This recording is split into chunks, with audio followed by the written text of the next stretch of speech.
बाद में अपलोड होगा। स्टार्ट। सो जय टू ऑल ऑफ यू। अभी तक अलीगढ़ की नीट बायोलॉजी क्लासेस में हम लोग स्टडी कर रहे हैं ह्यूमन फिजियोलॉजी। और ह्यूमन फिजियोलॉजी के अंतर्गत अभी हम लोग आ चुके हैं केमिकल कंट्रोल एंड कोऑर्डिनेशन के ऊपर। मतलब कंट्रोल एंड कोऑर्डिनेशन है, इसके अंदर दो चैप्टर्स आते हैं आपके।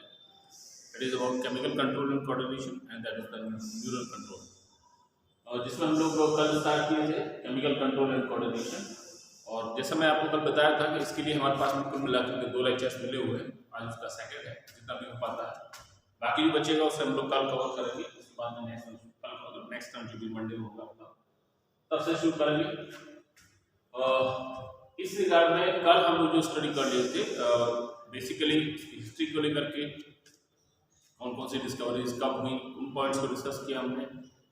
बाकी हमारी बॉडी के अंदर जो ग्लैंड्स हैं, मेजर एंडोक्राइन ग्लैंड्स, उनके बारे में स्टडी किया कि कौन कौन कहाँ का सिचुएटेड है, उनकी केमिकल नेचर, जो उनके प्रोडक्शन बनते हैं, जो हार्मोन्स बनते हैं, उनके बारे में हमने डिस्कस किया यहाँ पर। और उसके अलावा हम लोग एक और लेके चले थे, बहुत इंपॉर्टेंट चीज़ जो आती है दैट इज अबाउट कि ये जो इनके सिक्रीशंस हैं, उन ये जो ग्लैंड्स हैं, इनकी ओरिजिन बेसिकली कहाँ से होगी। तीनों पॉइंट्स के ऊपर, तीन मतलब मेजरली तो 2 पॉइंट्स हुए आपके, about the chemical nature of the hormones and origin of the embryonic layers. किस एम्ब्रियोनिक लेयर से जो ग्लैंड्स हैं वो डेवलप होंगे, ठीक है ना। तो जैसे कि आप देख रहे हैं हमारे पास में मेजरली हमारे पास में 8 ग्लैंड्स हैं, और बाकी कुछ माइनर हैं जैसे प्लेसेंटा वगैरह है, तो उनके बारे में हमें लेकर के चलना है। So yesterday we have started with the pituitary gland, और पिट्यूटरी ग्लैंड से रिलेटेड कल हम लोग उसकी जनरल जो पॉइंट्स हैं उनको डिस्कस कर लिए थे रिगार्डिंग द पोजीशन, कहाँ पर ये ग्लैंड सिचुएटेड होगी। एक सेकेंड, चलिए। तो ये ग्लैंड की लोकेशन कहाँ पर होगी, कहाँ पर ये स्थित है, और नीचे कर देते हैं इसको।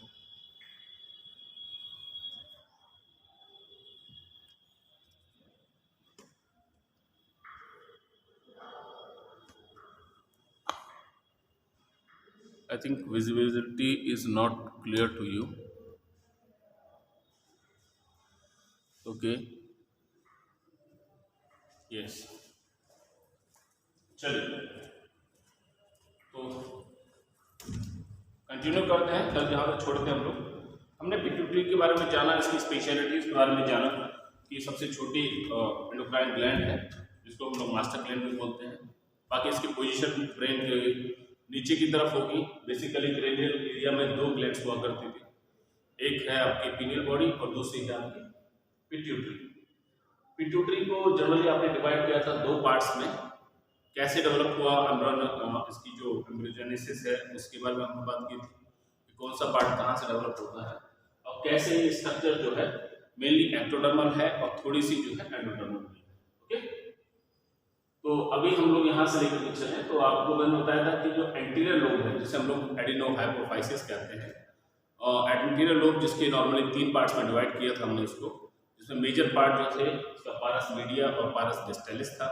पारस डिस्टेलिस एरिया जो हुआ, यहाँ से मैक्सिमम हार्मोन्स सीक्रेट होते हैं। ओके, तो इस एरिया से निकलने वाले जो हार्मोन्स हैं, जैसे कि आप देख रहे हैं, it is STH somatotropic hormone, TSH thyroid stimulating hormone, बाकी आपके गोनाडोट्रोपिक हार्मोन्स होते हैं जीटीएच। इसके अलावा एफएसएच, जीटीएच नॉर्मली जैसे मैंने बताया एफएसएच, एलएच या आईसीएच हो सकता है। ओके, डिपेंड करता है, मेल है तो फिर आईसीएसएच होगा, फीमेल है तो वहां पर एलएच होगा। ओके, इसके अलावा बाकी हमने बताया कि यहाँ पर प्रोलैक्टिन होगा, तो आई थिंक एक एसीटीएच भी होता है, एडिनोकोर्टिकोट्रोपिक हार्मोन। अच्छा हाँ, एक चीज यहाँ पर छोड़ दिया कि मिडिल लोब का होता था, एंड दैट इज यहाँ तक बेसिकली कल हम लोग डिस्कस कर चुके थे कि इनके सिक्रीशंस कौन से होंगे, क्या इनके रोल है, और क्या क्या इनके अंदर स्पेशल बातें रहेंगी। एक और हार्मोन जो हमें यहाँ लेकर चलना है, it is MSH, melanocyte stimulating hormone. Melanocyte जो मैंने बताया था कि it is antagonistic to the pineal body. Pineal body से जो मेलाटोनिन निकलता है उसके अपोजिट वे में काम करेगा। तो आई थिंक यहाँ तक के सारे पॉइंट्स होते हम लोग कल डिस्कस कर चुके हैं। अब आज हमें जो लेकर के चलना है the secretions of the neurohypophysis. Basically neurohypophysis के बारे में कल आप जैसे स्ट्रक्चर बनाए थे पिट्यूटरी का, तो आपने बताया था कि ये हाइपोथैलेमस है और हाइपोथैलेमस से नीचे की तरफ इसमें क्या होगा, इन्फंडिबुलम होगा। इन्फंडिबुलम जिससे कि आपका पिट्यूटरी ग्लैंड सिचुएटेड होगी। और इसको मैंने जैसे बताया भी था कि दो पार्ट्स में डिवाइड कर देते हैं नॉर्मली। ये इसका एंटीरियर लोब हुआ जिसके हार्मोन्स हम लोग कल पढ़ चुके हैं, और दूसरा जो है आपका posterior lobe. So now today we have to discuss about the secretions of the posterior lobe. Posterior lobe neurohypophysis जिसको हमने कल डिवाइड किया था दो पार्ट्स में, एक तो इसका इन्फंडिबुलम था और दूसरा जो था इन्फंडिबुला था, जिसको कि हम लोग चलिए अब यहाँ से जो हार्मोन सीक्रेट हो रहे हैं जैसे कि आप देख भी रहे हैं कि the major secretions from this area. अच्छा, एक चीज और भी कहते हैं, हम लोग कुछ बुक्स में आपको पढ़ने को मिलेगा कि जो पोस्टीरियर पोर्शन है ये पीछे वाला neurohypophysis, basically it is not the true endocrine gland because of what, इसके सिक्रीशंस मैं कल आपको बताया था कि यहाँ हाइपोथैलेमस से दो सुप्रा ऑप्टिक और पैरावेंट्रिकुलर न्यूक्लियाई आते हैं और जो आकर के यहाँ पर अपने सिक्रीशंस को जमा कर देते हैं। बेसिकली क्या है, न्यूरॉन्स हैं, तरह के नर्व एंडिंग्स हैं, फॉर्मेशन यहाँ पर हो रहा है, कंप्लीट नहीं होगा, बाकी यहाँ पर क्या होगा, इसकी वेसिकल्स होगी। क्लियर है ना, दे हैविंग द वेसिकल्स, और इनके जो प्रोडक्ट्स हैं यहाँ पर मतलब जो हार्मोन्स बने हैं वो बनने के बाद में आकर के इन वेसिकल्स के अंदर स्टोर आउट हो जाते हैं। ठीक है ना, तो इसका जो मेजर फंक्शन हुआ न्यूरोहाइपोफाइसिस का, वो केवल उनको टेम्पोररी स्टोर करना और जब उसकी रिक्वायरमेंट है तब उनको रिलीज कर देने का होगा। क्लियर है ना, इसीलिए इसको हम लोग ट्रू एंडोक्राइन ग्लैंड नहीं मानते। चलिए, बाकी आपने बताया कि इसके अंदर जो हार्मोन्स हैं वो सुप्रा ऑप्टिक न्यूक्लियाई और पैरावेंट्रिकल न्यूक्लियाई जो हुए और इनके द्वारा जो आएंगे आपको नीचे की तरफ, और बेसिकली ये जो स्ट्रक्चर बन जाती है इसको एक नाम देते हैं, दे आर कॉल्ड हैरिंग्स बॉडी। पूछा जाता है, दे आर कॉल्ड हैरिंग्स बॉडी। ठीक है ना, तो इन हैरिंग्स बॉडी के थ्रू जाकर के यहाँ पर ये स्टोर हो जाए। अच्छा, अब लेके चलते हैं अबाउट यहाँ, जैसे मैंने बताया था आपको कि जैसे नर्व इंपल्स आएंगी तो this nerve impulse pass through the axons, और एक्सॉन से होते हुए अल्टीमेटली यहाँ पर न्यूरोहाइपोफाइसिस में आएंगे, और यहाँ जो वेसिकल्स हैं इनको ट्रिगर आउट करती हैं, और ट्रिगर आउट होने के बाद में क्या होगा, इनका जो सिक्रीशंस हैं वो रिलीज हो जाते हैं। ओके, अब यहाँ पर डिपेंड करता है कि इनका जो एक्टिवेशन है वो डिपेंड करता है कि मतलब ब्लड के द्वारा जो स्टिमुलस जाएंगे उसके बेस पर ये से रिलीज होंगे। अच्छा, अभी हम लोग यहाँ जहाँ बात कर रहे हैं, first of all we have to discuss about the oxytocin. Oxytocin जिसको हम लोग नॉर्मली ओटी भी लिखते हैं। ठीक है ना, ऑक्सीटोसिन बेसिकली इसके नाम से पता लग रहा है, that is oxy means quick, okay, and work, tocin it is work, so it is related to the work. This process को हम लोग क्या कर देते हैं, it is called as parturition कहते हैं। Okay, so the parturition is the process of delivery the baby. जो भी फीटस है जो पैदा होगा उसके प्रोसेस को हम लोग क्या बोलेंगे, पार्चुरेशन बोलेंगे। एक नाम और याद रखिएगा इनके लिए, it is called as pitocin. Oxytocin के अलावा दूसरा इसका जो नाम है it is called pitocin. Yes, तो इसका नाम जो आता है, वैसे तो आपको मालूम है इसका नाम एंटी डायूरेटिक हार्मोन है और इसको हम लोग पिट्रेसिन भी कहते हैं। ठीक है ना, जैसे नाम लग गए होंगे आपको, बस थोड़ा सा आपको ध्यान रखना है। वो पीटोसिन हुआ, ओसिन मतलब ऑक्सीटोसिन से मतलब हुआ। बेसिकली जो पीटोसिन है हम लोग कहते हैं, अच्छा आजकल क्या है कि ये इसकी आर्टिफिशियल फॉर्म है, it is the artificial form of oxytocin. आजकल कई तरह के इसके यूजेस आप देखते भी हैं, हालांकि वो प्रॉपर यूजेस नहीं है। जैसे कि आज आप देखते हैं कि जो आपके दुधारू एनिमल्स होते हैं, जो मिल्क प्रोड्यूसिंग एनिमल्स हैं डेयरी इंडस्ट्री में, वहाँ उनको नॉर्मली इंजेक्शंस वगैरह लगाए जाते हैं। So these are the injections of pitocin. बाकी इसके जो रोल हैं और भी कई जगह पर है। कई बार आप देखते होंगे कि आजकल आपकी जो स्पेशली कुकुम्बर्स के केस में जो फ्रूट साइज है उसके इन्लार्जमेंट के लिए इसको जो है इलीगली यूज़ कर रहे हैं। हालांकि इसके कुछ साइड इफेक्ट्स भी देखने को मिलते हैं, बट यहाँ पर यह है कि फ्रूट साइज जो है वो इलांगेट हो जाता है, थोड़ा सा लंबा होगा, उसका नॉर्मल जो कर्वेचर है, नेचुरल कर्वेचर, वो नॉर्मली उसके अंदर नहीं आ पाएंगे। तो आप जो देख रहे हैं बड़े साइज की लौकी हैं, सीधी सीधी आ रही हैं, या फिर और कुकुम्बर्स हैं, खीरा वगैरह, तोरी है, तो वो सब इसी प्रोसेस के थ्रू जो है डेवलप की जाती है। ओके, तो अभी मैं यहाँ बात कर रहा था, तो इसको हमने बताया कि it is related with the quick birth, so that is why it is called as the birth hormone. It is called as hormone of birth, यानी पार्चुरेशन। यहाँ ऑक्सीडेशन से रिलेटेड ये है कि बेसिकली जो आप नेक्स्ट यूनिट जो है, यूनिट नंबर 6, जिसमें आप लोग स्टडी करेंगे और the process of the reproduction का जो डिटेल प्रोसेस है, और इसमें आप बात करेंगे कि ये जो आपका यूट्रस है, ये नॉर्मली आपको बताया कि ये यूट्रस है, इसमें ओवरीज हुई, ओवरी से ओविडक्ट हुई, ओविडक्ट से ये नॉर्मली आपका यूट्रस हुआ, और यूट्रस की जो मसल्स होती है, ओके, यूटेराइन मसल्स होगी, इनकी कॉन्ट्रैक्शंस को जो है ज़्यादा स्टिमुलेट करेगा। बेसिकली इनमें क्या होगा, कॉन्ट्रैक्शन होगा, सिकुड़ेंगे, इसका साइज कम होगा, और अल्टीमेटली अंदर जो फीटस है उसमें बाहर रिदमिक एक्टिविटी क्रम से जो है लगातार इनके अंदर मूवमेंट्स होते रहते हैं, और जिसकी वजह से क्या होगा, ये कॉन्ट्रैक्ट कर जाएगा, सिकुड़ जाएगा, और उससे जो बेबी है वो बाहर की तरफ एक्सपेंड आउट होगा। क्लियर है? तो मेरा मतलब ये हुआ कहने का कि it cause rhythmic contraction, rhythmic contraction in uterine muscles.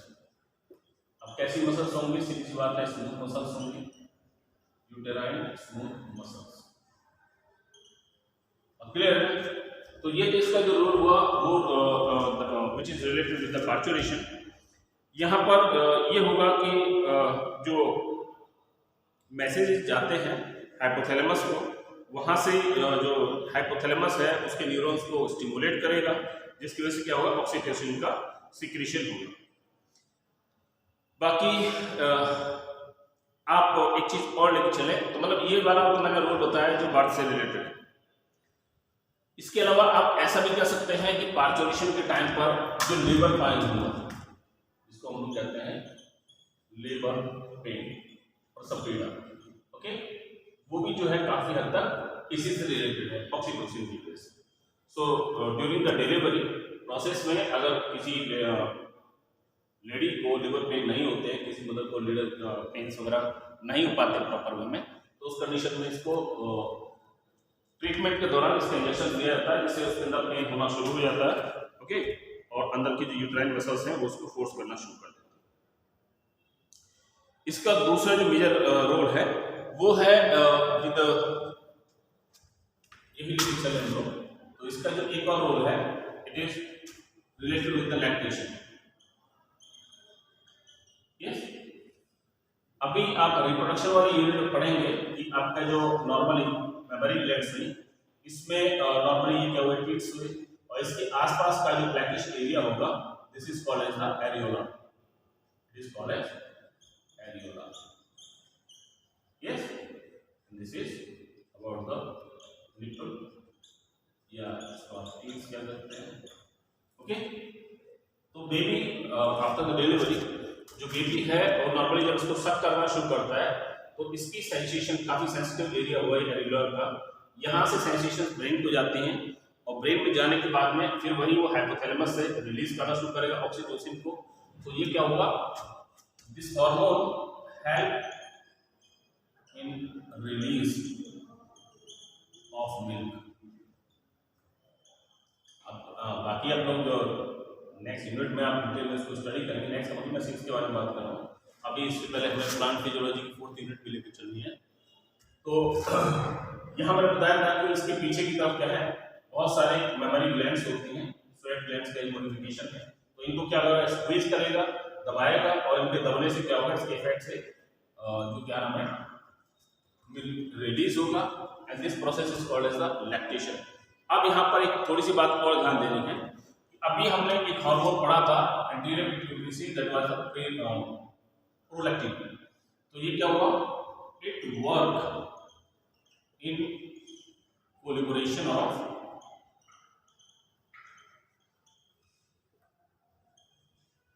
Prolactin yes plus आपका ऑक्सीटोसिन, दोनों मिलकर सिक्रीशन करना शुरू करेंगे।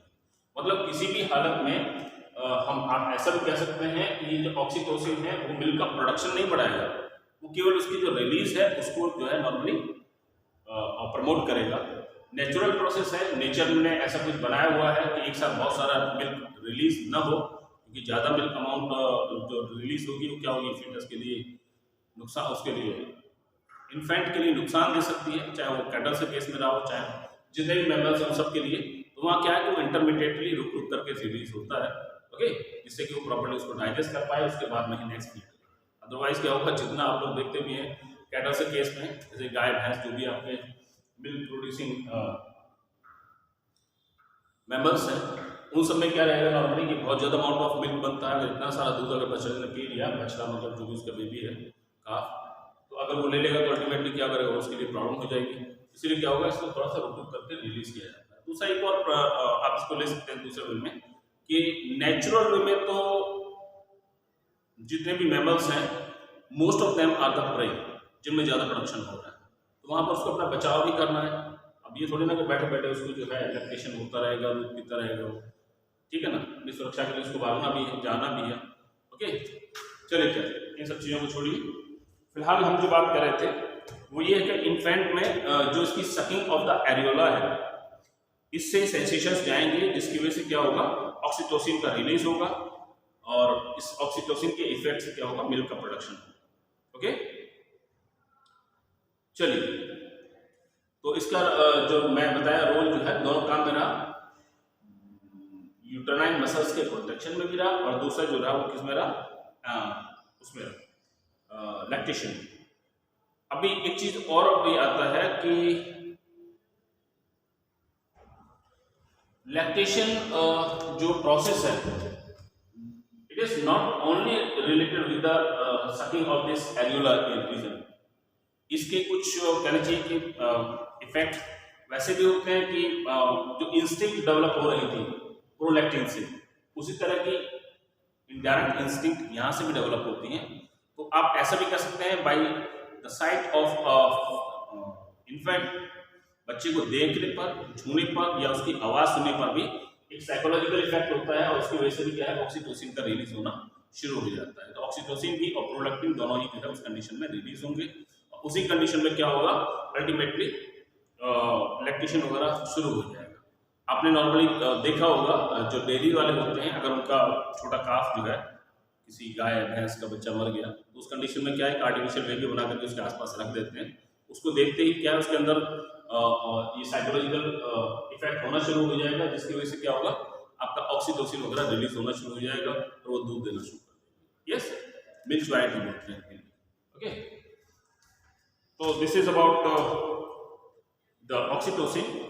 अब ऑक्सीटोसिन के अलावा एक चीज और भी लेकर के चल रहे हैं। यहां एक पॉइंट आता है कि जो ऑक्सीटोसिन है, ऑक्सीटोसिन अभी मैं जैसे बात किया आपसे क्वेश्चन लिखा था, सो रिगार्डिंग द पार्चुरेशन, ये जो प्रोसेस है केवल और केवल ऑक्सीटोसिन से रिलेटेड नहीं है।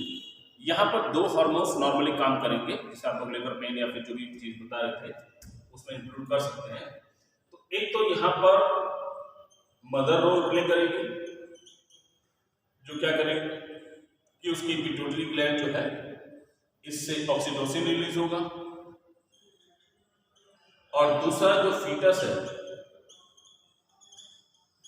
फीटस की जो प्लेसेंटा है, बताएंगे अभी, अगर आज समय रहेगा तो आज ही कंप्लीट करेंगे उसको। प्लेसेंटा से यहाँ पर एक रिलैक्सिन हार्मोन भी निकलता है, यस। और रिलैक्सिन हार्मोन अभी मैं आपको इससे पहले जो स्केलेटल सिस्टम लेकर के चले थे, स्केलेटल सिस्टम में बताया था कि हमारी जो पेक्टोरल गर्डल होती हैं, तो इन case of she, female case में क्या हुआ कि यहाँ पर पेक्टोरल गर्डर के अंदर मैंने बताया था बेसिकली 3 बॉन्ड से मिलकर के बना होता है, 3 इधर हैं 3 इधर हैं और टाइटली जुड़ी रहती है। इसी वजह से क्या कहते हैं इनको हम लोग सिंगल बॉन्ड काउंट करके चलते हैं। तो मैंने बताया था कि ऊपर की तरफ इलियम हुई, फिर यहाँ नीचे आकर के ये इस्टियम होगी और फिर ये है आगे जाकर के ये दोनों पोर्शन जुड़े हुए होंगे और जिसे हम लोग क्या बोलते हैं pubis bone. Okay, it is ilium, it is ischium. Okay, ये इस्टियम दोनों तरफ की इस्टियम और पीछे की जो काउडल है मिलकर के सीट बोन बनाएगी आपकी, और सीट बोन बनने की वजह से ही आप काफी लंबे समय तक स्ट्रेटली बैठे रहेंगे। प्यूबिस बोन जो दोनों तरफ से जुड़ेंगे ये जुड़ करके यहाँ पर मैंने आपको बताया था कनेक्शन बनाती हैं and this connection is called as pubis symphysis. Pubis symphysis. Okay, तो ये प्यूबिस सिम्फाइसिस की जो ये लिगामेंट्स वगैरह जो हुए तो इन लिगामेंट्स में स्ट्रेचिंग डेवलप करेगा। तो ये इफेक्ट हुआ प्यूबिस सिम्फाइसिस का, ये किसकी वजह से हुआ? रिलैक्सिन की वजह से हुआ। तो मेरा कहने का मतलब केवल यहाँ पर इतना हुआ कि पार्चुरेशन कहें या आप इसके लिए बात करें तो लेबर पेन जो बन रहा है, ये इसका रीजन दोनों की वजह से होगा। मदर का भी रोल प्ले करेगा और फीटस भी जो है वो भी अपना रोल प्ले करेगा। Mother through the oxytocin and foetus through the relaxing hormone. Okay, चलिए आगे लेके चलते हैं। सो नेक्स्ट ग्लैंड जो है यहाँ पर इसी का न्यूरोहाइपोफाइसिस का एक सिक्रीशन आता है that is called as ADH hormone. ADH hormone basically इसके बारे में थोड़ा सा आइडिया हम लोग लिए थे जब हम लोग एक्सक्रीटरी सिस्टम पढ़ रहे थे। तो ह्यूमन एक्सक्रीटरी सिस्टम जो था वहाँ पर से रिलेटेड जो हमने कंट्रोलिंग फैक्टर्स को डिस्कस किया था, तो वहाँ भी बताया था मैंने आपको it is called anti diuretic hormone. Okay, तो जैसे इसके नाम में छुपा हुआ है it is anti diuretic hormone. Yes, थोड़ा सा इसको समझ लेना है। इसमें ये है कि एंटी अपोजिट काम कर रहा है, डाईयूरेट यूरिन की अमाउंट बढ़ने से रोक रहा है। मेरी बात क्लियर है ना? तो क्या हुआ, आप बात करेंगे कि जो एडीएच हार्मोन है, ADH hormone is directly proportional to anti diuretic, amount को बढ़ने से रोकेगा। ये ज्यादा निकलेगा तो ये कम करेगा अमाउंट ऑफ यूरिन। क्लियर है? यूरिन के अमाउंट को एक तरह से कंट्रोल करके चलेगा। दूसरा कैसे करेगा? सीधी सी बात है कि यहां पर ये यूरिन की अमाउंट कम हुई, अमाउंट कम होने का मतलब है कि इसके अंदर जो डाइल्यूशन है वो कम हो जाएगा। यस, इसका मतलब ये हुआ कि यूरिन जो है वो कैसा हो गया? कंसंट्रेट यूरिन हुआ। अब ये कैसे हो पाएगा? तो मैं आपको एक प्रोसेस बताया था that was the selective reabsorption. Yes, वहां पर आप याद रखिए कि यहां पर ये क्या करेगा? इट विल इंक्रीज रीअब्जॉर्प्शन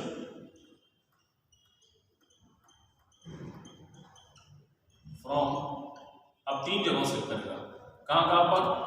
एक तो पर्टिकुलरली फ्रॉम द डीसीटी, मैंने बताया भी था कि ये जो है क्या चाहिए, जैसी कंडीशंस है उसके बेस पर, जैसी बॉडी की रिक्वायरमेंट है उसके बेस पर ये जो है एब्जॉर्प्शन करता है, जो कि पीसीटी जो है वो कंफर्म करता है। ओके, तो डीसीटी रोल प्ले करेगा। इसके अलावा यहाँ पर दूसरा जो रहेगा अबाउट द लूप ऑफ हेले वो रोल प्ले करेगा, और बाकी जो कलेक्टिव डक्ट्स होती हैं, कलेक्टिव डक्ट, ओके, इन तीनों जगह से क्या होगा?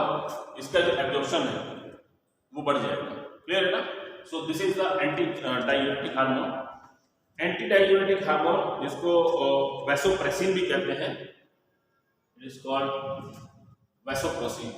इसके लिए दूसरा जो नाम दिया पिट्रेसिन भी कहते हैं इसको, और दूसरा इसका एक और नाम जो है इट इज वैसोप्रेसिन। नाम से पता लग रहा है कि वेसल्स को प्रेस करेगा। तो वेसल्स चाहे वो आर्टरी हो, चाहे वो वेन्स हो, और चाहे वो कैपिलरीज हो। यस, यहाँ की जो ब्लड वेसल्स हैं इनका क्या कॉन्स्ट्रिक्शन बढ़ा देगा, सिकोड़ देगा इनको, जिससे क्या होगा? उसकी अमाउंट जो है वो बढ़ जाएगी। ठीक है, जस्ट आ गया।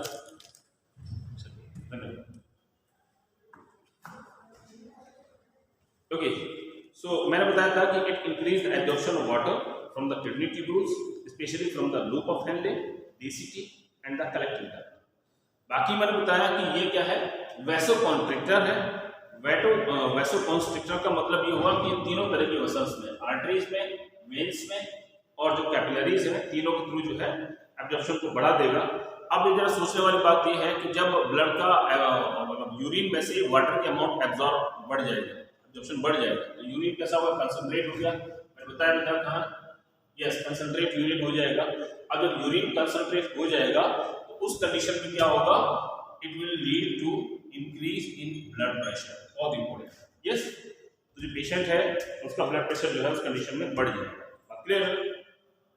चलिए अगर हम लोग बात करें in case of the lower invertebrates, और I am sorry lower vertebrates जो हुए, जैसे specially in case of the amphibia, amphibia के केस में it will lead to the hygroscopic scheme. Hygroscopic scheme, yes. आप जान रहे हैं कि यहां पर in case of the amphibians, amphibia के केस में स्किन से वाटर का एब्जॉर्प्शन ज़्यादा हो जाएगा। कारण क्या है, क्योंकि यहाँ पर स्किन को मॉइस्ट रखना बहुत जरूरी है। मैं आपको बताया था कि इन केस ऑफ एम्फीबियंस वैसे तो दो तरह का रेस्पिरेशन होता है, यस, लेकिन फ्रॉग वगैरह के केस में बकोफेरेंजियल में मैंने आपको बताया था तीसरा, सो it is through the lungs. Adult के केस में हम लोग बात कर रहे हैं थ्रू द लंग्स, दूसरा थ्रू द क्यूटेनियस, मतलब पल्मोनरी हुआ, क्यूटेनियस हुआ, तीसरा बकोफेरेंजियल हुआ। तो मैं जो बात कर रहा था क्यूटेनियस रेस्पिरेशन के बारे में, तो वहां पर ये रोल प्ले करता है। क्लियर है? अच्छा, इसके अलावा यहां हम कह रहे थे कि it will reduce the amount of urine. अब यहां पर एक और भी है कि, चलिए खैर छोड़ो, बाकी कोई खास पॉइंट नहीं है। अब मेजर चीज आती है, देखिए ऑक्सीटोसिन तो जब रिक्वायरमेंट है तभी जाकर के अपना रोल प्ले करेगा, लेकिन यहाँ पर्टिकुलरली बात करें इन केस ऑफ दिस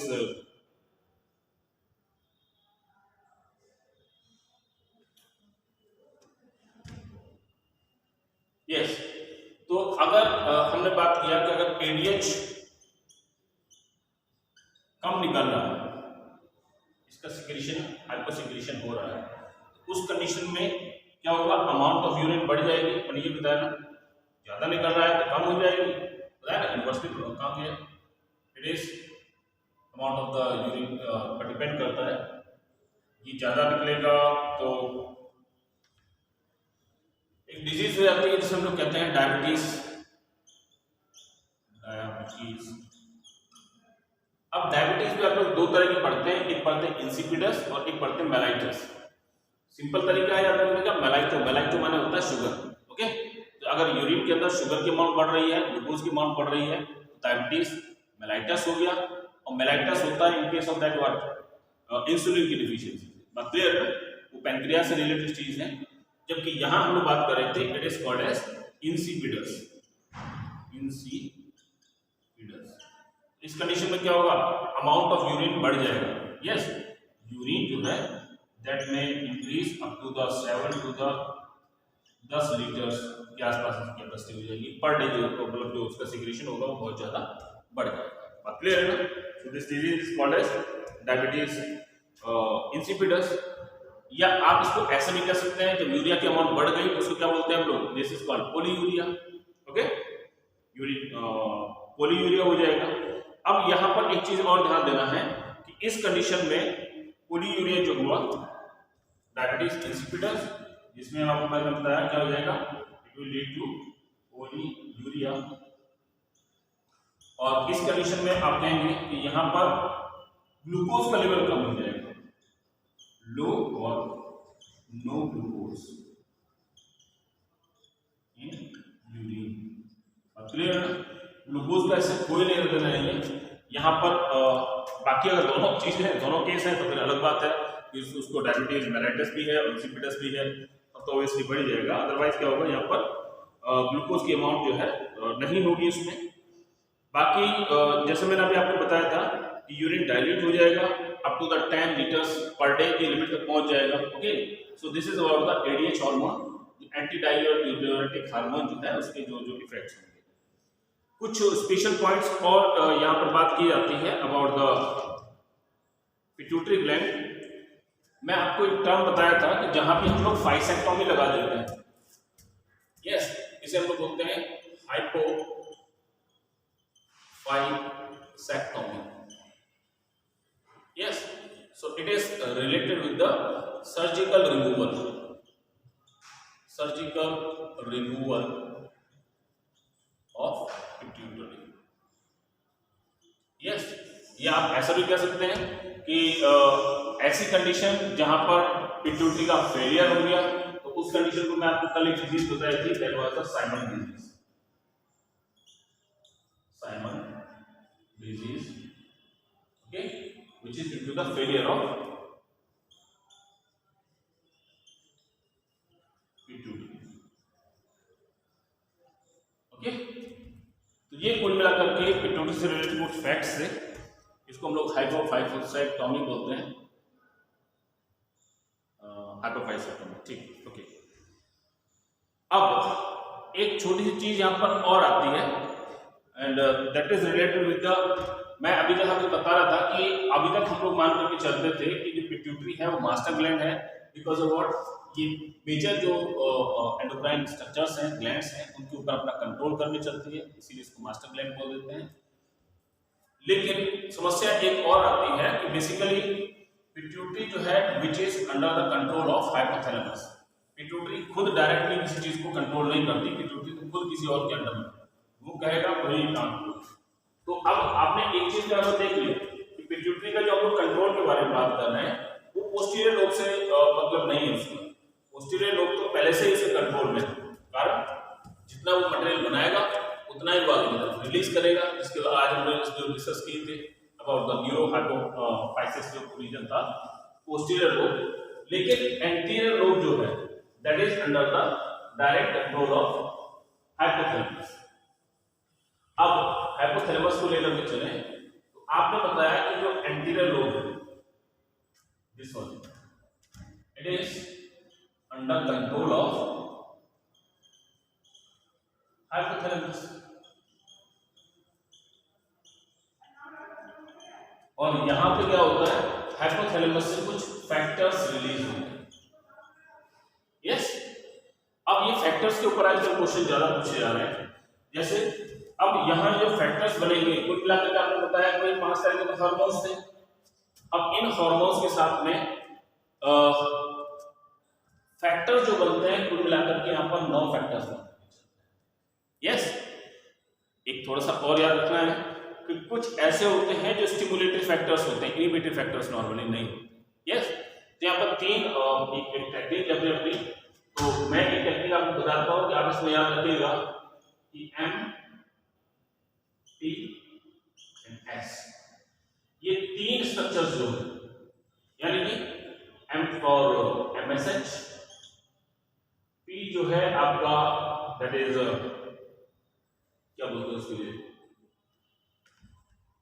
और यहां से जो फैक्टर्स बन करके चल रहे थे दैट इज प्रोलैक्टिन वाला, यस, MSH, P से जो हार्मोन था आपका PRN, प्रोलैक्टिन रिलीजिंग जो फैक्टर था, और साथ में यहां जो होगा वो होगा किसके लिए, सोमैटोटॉपिक हार्मोन, इन 3 के लिए। तो इन 3 ग्लैंड्स के लिए 2-2 फैक्टर्स बन करके चलते हैं। यस, इनके लिए क्या होगा, मैं बताया था, इन 3 ग्लैंड्स के लिए 2-2 फैक्टर्स होंगे, यानी एक जो होगा वो प्रोमोटिंग फैक्टर्स होगा, प्रोमोटिंग, या इसको हम लोग रिलीज फैक्टर बोल देते हैं। यस, और दूसरा जो बनके चलेगा वो क्या बनेगा, इम्यूनिटी फैक्टर बनके चलेगा। ये कुल मिलाकर के कितने हो गए यहाँ पर, 6 फैक्टर्स तो ये हो गए। बाकी की जो ग्लैंड्स बनी उनके लिए क्या होता है, सिंगल फैक्टर्स होता है जो खाली उनको स्टिमुलेट करता है, इनहिबिट नहीं करेगा। तो रेस्ट 3 जो हुई, अब कौन कौन सी बची इसमें, देखिए थायराइड TSH का, इसके अलावा दूसरी बची ACTH, और तीसरा जो बचा and that is thyroid ACTH, yes GTH, gonadotropic hormone जो, जो यहाँ पर केवल रिलीज फैक्टर्स होते हैं, ठीक है ना। So these are only release factors.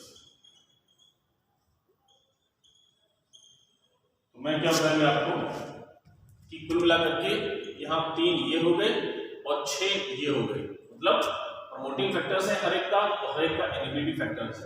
MSH promoting factor, PRL promoting factor, somatotropic यानी ग्रोथ हार्मोन प्रमोटिंग फैक्टर, ऐसे करके इनके इनहिबिटरी फैक्टर बन जाएंगे। MSH inhibitory factor, then PRL inhibitory factor and GH inhibitory factor. बात क्लियर है ना, जरूरी है आप इसको नोट कर लें। अच्छा, अब यहां पर एक चीज और भी आती है कि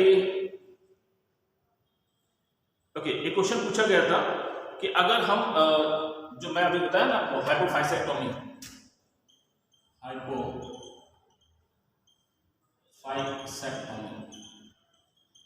यस, तो इससे अगर हम पिट्यूटरी का रिमूवल कर दें, सर्जिकल रिमूवल, उस कंडीशन में सबसे पहले जो ऑर्गन इफेक्टेड होगा वो कौन सा होगा? First effect ACTH। क्लियर है ना? एड्रेनोकॉर्टिकोट्रोपिक हार्मोन जो है वो सबसे ज्यादा प्रभावित होगा और इसके इफेक्टेड होने की वजह से यहाँ पर एक डिजीज हो जाएगी जिसके ऊपर हम लोग अभी डिटेल पढ़ेंगे। It is called as the Addison disease. Addison disease, ठीक है ना। एडिशन डिजीज जिसमें ब्रॉन्ज कलर के तांबे के रंग के जो है चकते पड़ जाते हैं स्किन के ऊपर, तो this is called bronze disease या एडिशन डिजीज। और दूसरा मैंने अभी आपको बताया था कि वो कंडीशन जब इसका फेलियर हो जाएगा, व्हाइल फेलियर ऑफ पिट्यूटरी, ये दोनों चीज याद रखना, leads to Simon disease.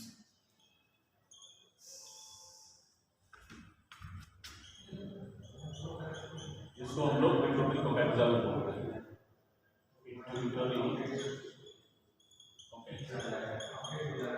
Clear? So I think not a single point is remaining. Maximum points जो थे हमने इनको यहाँ पर कवर कर लिया। अच्छा, यहाँ पर एक छोटी चीज और बताएंगे कि आपका जो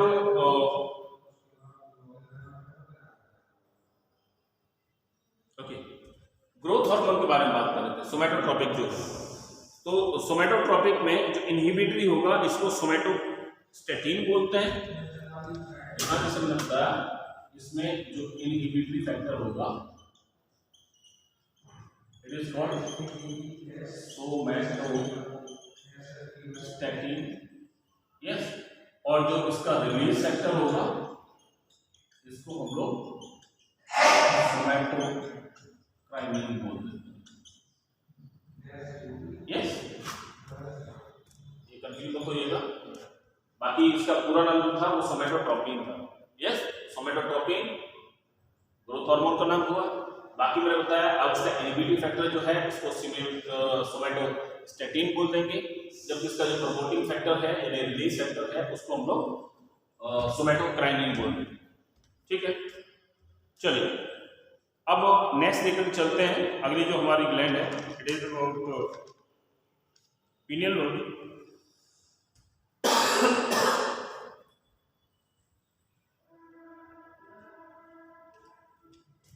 पीनियल बॉडी को लेकर चलते हैं।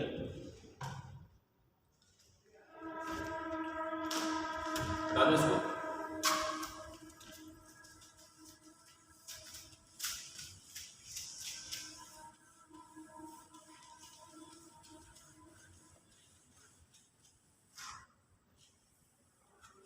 चलिए खत्म। अब उसके बाद में नेक्स्ट ग्लैंड आती है आपकी, it is the pineal body. तो इससे रिलेटेड कुछ पॉइंट्स हैं, जरूरी बात है। हमने इसको नाम दिया था it was the hypophysis cerebrum, yes. जबकि इसका जो नाम था मैंने बोला था इतना होगी एपिफाइसिस सेरेब्रम। अल्टीमेटली ये क्या होगा कि जो आपका थर्ड वेंट्रिकल है, ब्रेन अभी बताएंगे इसके बाद में, या आप कहेंगे कि जो आपका डायनसेफेलॉन है, यस, उसकी रूफ जो है उसके ऊपर बनेगा पहली चीज। दूसरी बात सिंगल है। तीसरी बात है it is also called as remains of third eye. Clear है? अब इससे रिलेटेड ये हो गया, तो मैं भी आपको बताया कि इसको हम लोग एपिफाइसिस सेरेब्री कहते हैं। बाकी it develop from the third ventricle की जो डायनसिफेरॉन है उसके ऊपर रहेगी, इसके अंदर भी स्टॉक होगा जैसे कि पिट्यूटरी के अंदर हुआ करता था। बाकी मैंने बताया था कि it is a vestigial organ, remains है तो इसको हम लोग क्या कह सकते हैं, it is vestigial organ, vestigial structure. अब यहाँ पे एक चीज और ध्यान रखना, वेस्टिजियल स्ट्रक्चर है, कोई खास फंक्शन नहीं है इसका। बाकी आप ऐसा कह सकते हैं कि ये जो ग्लैंड है it is only in case of only in children, छोटे बच्चे हैं उन्हीं के अंदर होगी एंड अप टू 7 ईयर्स, 7 साल तक क्या है ये लगभग खत्म हो जाएगी and thereafter it will get converted to the fatty tissue. ठीक है ना? पूछा है दो ग्लैंड्स ऐसी हैं इनमें से जो एडल्ट के केस में नॉर्मली नहीं होगी। एक तो आपको बताया पिट्यूटरी पीनियल बॉडी और दूसरा थाइमस ग्लैंड। दूसरा अगर पूछता है कि चाइल्ड में कौन सी होगी, जो एडोलसेंट एज पर नहीं होगी, किशोरावस्था में नहीं होगी या प्यूबर्टी के टाइम पर नहीं होगी, तब भी हम लोग बात करेंगे कौन सी पीनियल बॉडी नॉर्मली नहीं होगी। थाइमस ग्लैंड जो होती है ये आपके एडोलसेंट एज तक चलती है, लेकिन हाँ एडल्ट के केस में वो खत्म हो जाती है। बाकी मैंने बताया था कि it develop from the 36th day of the gestation period, यानी फर्स्ट ट्राइमेस्टर जो हुआ उसके मिड में जो है इसका फॉर्मेशन होना शुरू हो जाएगा। बाकी यहाँ पर आप ऐसा भी कह सकते हैं कि साइज के लेकर चले 5 से 7 5 to 8 mm के आसपास इंटू 9, यानी 5 गुना 9 के आसपास का इसका नॉर्मली साइज होता है। कोई खास बात नहीं है, कोई नहीं पूछता है। बेसिकली इसके अंदर दो तरह की स्ट्रक्चर्स होती हैं, कुछ पैरेंकाइमल स्ट्रक्चर्स,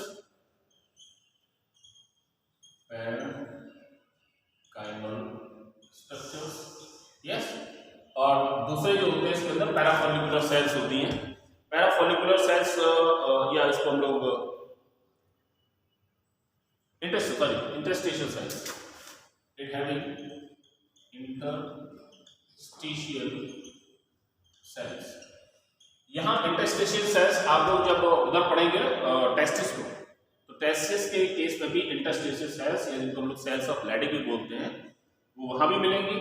खैर, और इस तरह की स्ट्रक्चर यहाँ भी मिलती है जिन्हें हम लोग क्या कहते हैं, इंटरस्टिशियल सेल्स कहते हैं। बाकी जैसे मैंने बताया आपको कि नॉर्मली ये 7 ईयर्स की, मैं बता देता हूँ आपको 7 ईयर्स एज तक क्या होगी, खत्म हो जाएगी। इसको मतलब एडल्ट के केस में इसको नहीं मिलेगी and thereafter it will get convert into the fibrous fatty tissues. अब मतलब की बात पर आते हैं क्योंकि कई ग्लैंड्स बची हुई है इसमें। जरूरी बात हम इसको थर्ड आई के बारे में बात कर रहे थे आपको। It is yes because what it having cells similar to आपकी जो रेटिना के अंदर मिलती है, रेटिना जैसी सेल्स के इसके अंदर मिलेंगी। पर्टिकुलरली अमंग द रेटिना, जैसे आपने पढ़ा होगा रेटिना में दो तरह की सेल्स होती हैं, rod sales and the cone cells. So it having cone cells, yes, and cone cells are related to the runner आपको cone cells।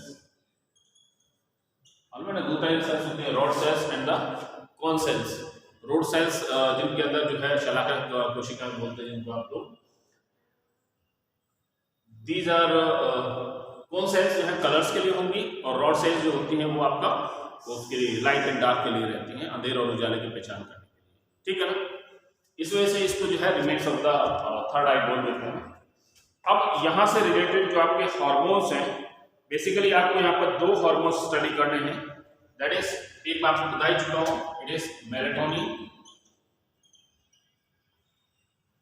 और दूसरा जो है it is called serotonin. Yes, melatonin.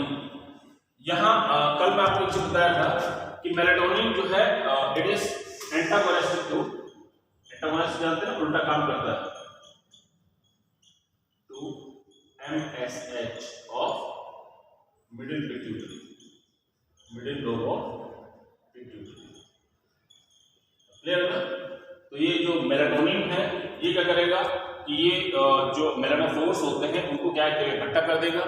Okay, जिससे कि मैं बताया भी था आपकी स्किन के अंदर तेल या चट्टे वगैरह बन जाते हैं वो नॉर्मल इसी की वजह से बनेंगे।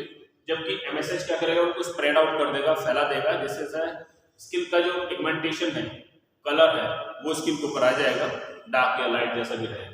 ओके, अच्छा, बाकी जहां तक बात है सेरोटोनिन की, तो मेलाटोनिन का फॉर्मेशन जो है बेसिकली ये जो सेरोटोनिन है, ये आप कह सकते हैं कि सेरोटोनिन बाद में मेलाटोनिन में कन्वर्ट हो जाता है और मेलाटोनिन अपना इफेक्ट शो करता है। Okay, so as far as the serotonin is concern, तो यहाँ पर एक एंजाइम भी है जिसको हम लोग कहते हैं हाइड्रोक्सी इंडोल ओ मिथाइल ट्रांसफरेज, या इसको HIOMT एंजाइम बोलते हैं। ये एंजाइम, यहाँ पर एक एंजाइम काम करता है जो क्या करेगा, सेरोटोनिन की मेलाटोनिन में कन्वर्ट होने के प्रोसेस में हेल्प करेगा। बाकी यहाँ एक चीज और भी आती है कि this pinion body is absent in case of the crocodile, कोई नहीं पूछता आपसे, लेकिन इसके अलावा हम एक चीज और भी बात करते हैं कि चलो और कोई खास बात इसमें नहीं आती, ठीक है ना।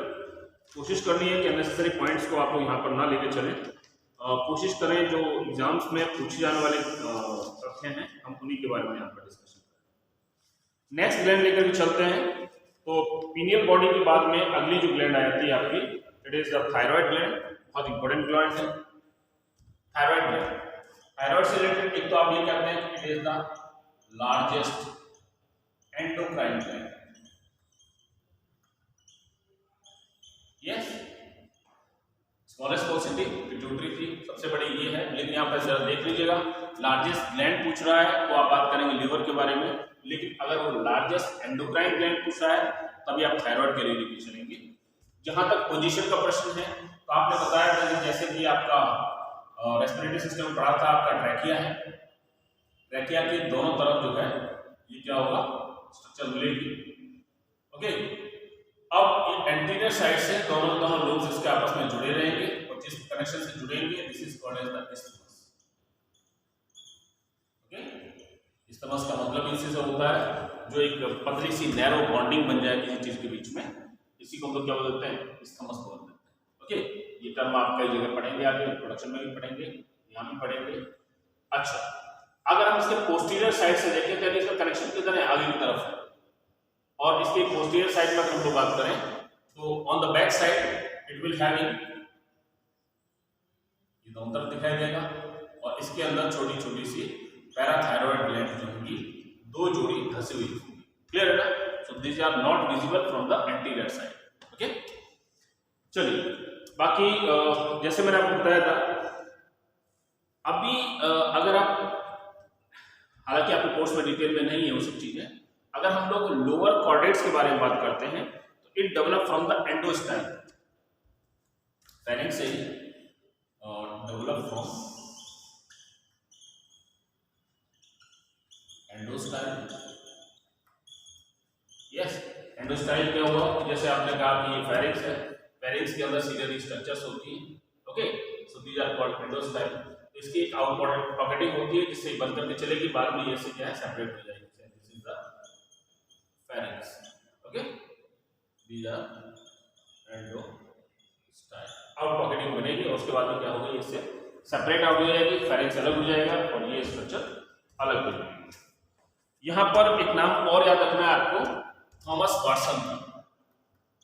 थॉमस वाटसन, वही जो वाटसन सिद्धांत हम लोग पढ़े थे ना, तो थॉमस वाटसन ने इसका डिस्कवरी किया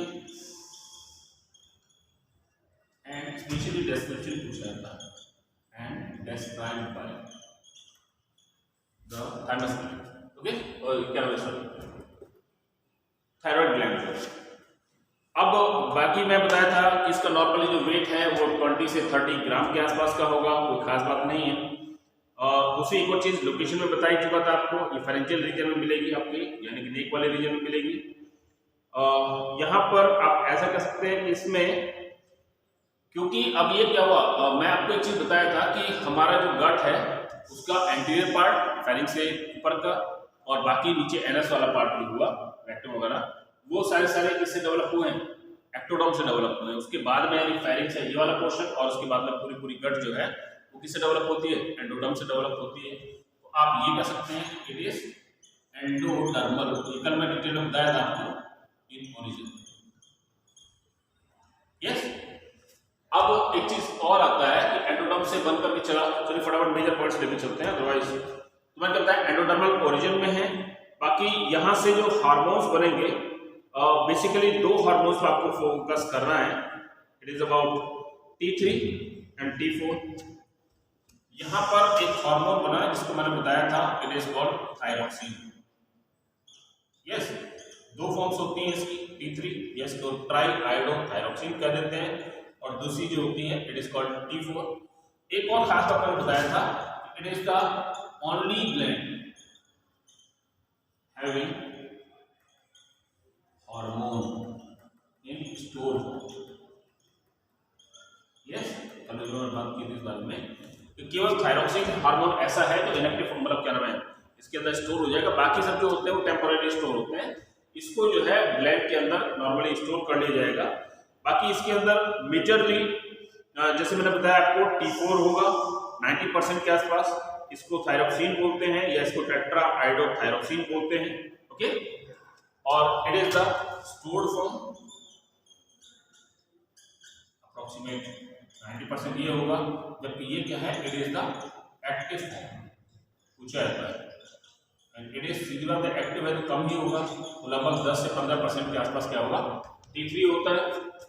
अच्छा, बाकी जैसे मैंने बताया दूसरा मेजर हार्मोन जो है it is about the calcitonin.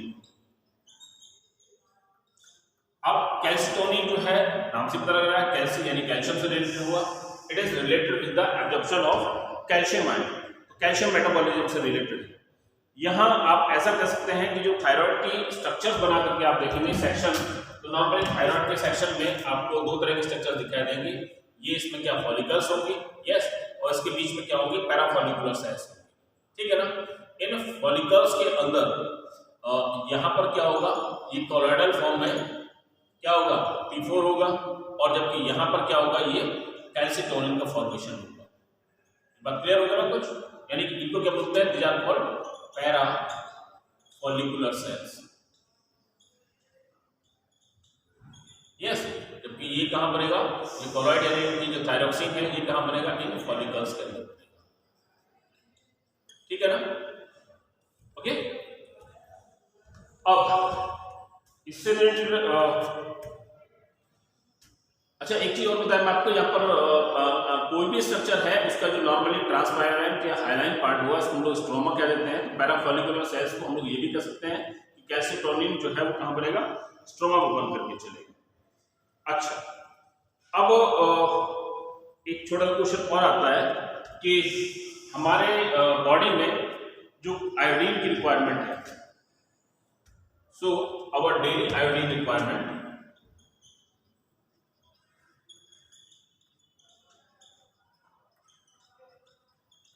बहुत कम होती है, लगभग 50 माइक्रोग्राम ओके पर डे के हिसाब से रहती है। बहुत कम अमाउंट में जो है हमें इसकी रिक्वायरमेंट होती है। अच्छा, एक और चीज़ आती है कि बेसिकली इतना तो आप लोग पढ़े हुए होंगे कि आयोडीन है, आयोडीन और थायरोक्सिन, थायरोक्सिन का मतलब ये हुआ कि इसकी डिफिशियंसी से अब तक आप लोग पढ़ते आए होंगे, कॉमन कंपटीशन में पूछा जाता है, ग्वाइटर हो जाएगा। तो अब बात ये आती है कि जो थायराइड, ये जो आयोडीन है, इसका कंजप्शन या जो मेटाबॉलिज्म में रोल है वो एनिमल्स में है, but this iodine is not used by plants. Plant के मेटाबॉलिज्म में इसका कोई रोल नहीं है। तो क्या होगा, स्पेशली जैसे हमने बात किया कि जो ओशनिक एरिया है, जो मैराइन प्लांट्स हैं, उनके अंदर आप लोग पढ़ते होंगे kelps, okay, kelps giant kelp भी बोल देते हैं। Basically these are the algae. Algae में भी हम लोग बात करें तो ये कहाँ आती है, उनका ब्राउन एल्गी, मालूम है ना, लॉन्ग साइज की होती है, नेरोटोसिस्टिस, मैक्रोसिस्टिस। ओके, तो ये कैल्प जो होते हैं इनके अंदर ये नॉर्मली क्या होता है, डिपोजिट हो जाता है, कंज्यूम नहीं होता। यस, तो अब आप इसको इनडायरेक्ट वे में ऐसा भी समझ सकते हैं कि अगर ये आयोडीन या थायरोक्सिन से रिलेटेड जो प्रॉब्लम्स हैं वो ज़्यादा कहाँ होंगी, ऑब्वियसली जहाँ पर आसपास के सी प्रोडक्ट्स यूज में नहीं आते हैं। बात क्लियर है ना? So the deficiency is more, या आप कहेंगे very rare in case of the coastal areas. समुद्र किनारे के जो इलाके हैं वहाँ पर कम होगी, क्योंकि नॉर्मली वो लोग डिपेंड करते हैं सी प्रोडक्ट्स के ऊपर। प्लांट्स में है तो एनिमल्स में भी रहा होगा। ओके, तो कहाँ हो सकता है, बाकी जो समुद्र से दूर वाले इलाके होंगे, जैसे आपने कहा डिजर्ट में होगा, जैसे आपने कहा हिली एरिया में होगा, जैसे आपने कहा प्लेन्स में होगा। या तो क्लियर हो गया ना? चलिए अब इससे रिलेटेड जो प्रॉब्लम्स हैं उनको लेकर चलते हैं। स्पेशली पूछा जाता है आपसे किसके बारे में, थायरोक्सिन के बारे में। ये जो थायरोक्सिन है इससे रिलेटेड जो डिफिशियंसी है आप उसको ले लीजिएगा। दो कंडीशन में लेकर चलते हैं। मैंने बताया कि भाई अगर ये कम बन रहा है तो हाइपोसिक्रीशन, और हाइपोसिक्रीशन अगर किसके केस में है, छोटी एज में है, बच्चों में है, तो दिस इज कॉल्ड एज, बहुत important, it is called cretinism. Okay, इनको क्रिएटिनिक चाइल्ड बोलते हैं। क्रिएटिनिक चाइल्ड है तो इनके अंदर क्या होगा कि डेवलपमेंट रुक जाएगा। जरूरी बात, मेंटल, फिजिकल एंड सेक्सुअल तीनों तरह का डेवलपमेंट रिटार्डेड होगा। तो मानसिक रूप से विकलांग होगा बच्चा, मंदबुद्धि होगा, फिजिकली उसकी ग्रोथ कम होगी, यानी होना भी हो सकता है, और साथ में क्या होगा, सेक्सुअली इंपोर्टेंट होगा, यानी उसका सेक्सुअल फंक्शन भी प्रॉपर वे में नहीं हो पाएंगे। या तो क्लियर है? अब इसके अलावा कुछ और भी इसके साथ में सिम्टम्स निकल करके आते हैं। ज्यादा एज नहीं होगी, क्योंकि उसका जो है मेंटल और फिजिकल डेवलपमेंट दोनों ही रुके पड़े हैं, तो बहुत ज्यादा एज तक वो सर्वाइव नहीं कर पाएंगे। एक चीज और भी आती है यहाँ पर कि कुछ फिजिकल कैरेक्टरिस्टिक्स बात करते हैं। जीभ मोटी होगी, बाहर की तरफ निकली हुई होगी। ये सिम्टम जो है कई जगह आप लोग कोरिलेट करेंगे, जैसे मंगोलियन आइडियोसी जो होती है, डाउन सिंड्रोम, वहां भी इसी तरह के सिम्टम्स दिखाई देते हैं, बट दैट इज डिफरेंट। वो हार्मोनल क्या नाम है, क्रोमोसोमल प्रॉब्लम है, जबकि यहाँ पर हम लोग कह रहे हैं ये क्या है, आपके hormonal problem, particularly about the thyroxine. दूसरा क्वेश्चन, आपने बताया कि यहाँ पर ड्वार्फिज्म जैसी चीज यहाँ भी बन जाएगी, लेकिन जो ड्वार्फिज्म है that is related with the growth hormones of the pituitary gland. Yes, जबकि यहाँ पर क्रेटिनिज्म जो है यहाँ भी फिजिकली उसकी ग्रोथ कम होगी, लेकिन फिजिकल के अलावा बाकी सारी, वहां पर क्या था, मेंटल और सेक्सुअल ग्रोथ कंप्लीट थी, कोई खास दिक्कत नहीं थी। यहाँ पर क्या है, तीनों तरह की ग्रोथ जो है इसकी रिटार्डेड है। या तो क्लियर हुआ ना? इसको हम लोग एक नाम और दे देते हैं, इट इज कॉल्ड मिक्स इडियोसी। इडियोसी मतलब इडियट। ओके, इडियट मतलब इसका मंदबुद्धि है, यहां से पता लगी रहा है आपको। तो क्रेटिनिज्म का एक नया नाम जो है दैट इज द मिक्स इडियोसी।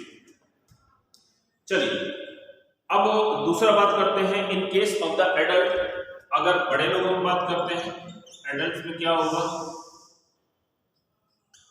यहां पर हम लोग कहते हैं कि ओडेमा हो जाता है।